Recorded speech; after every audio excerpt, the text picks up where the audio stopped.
Hi, everyone. This month, the book we're highlighting is Bear in a Square. I wanted to just point out a couple of things about this book. I'm not going to read it out loud. That's going to be something you can do at home together. But I wanted to mention a couple of things.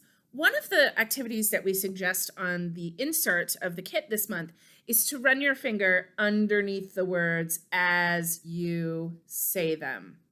Why do we do that? We do that to bring attention to this is what I'm reading as I read it.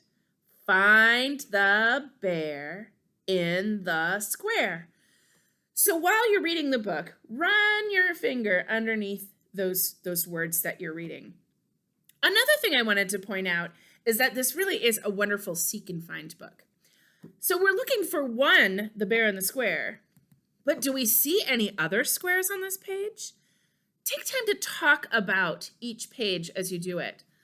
Point out the other animals that you see. I see some bees. How many bees do you see? 1, 2, 3.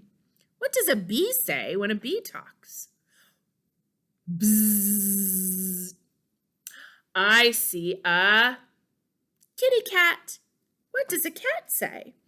So take the time, take the opportunity to read this book multiple times, and each time either point out something new or follow your child's lead.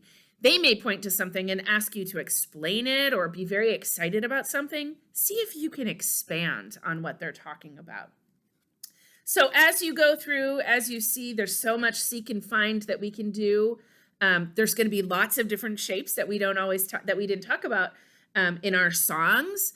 That you can talk about at home. So enjoy reading Bear in a Square together and have fun.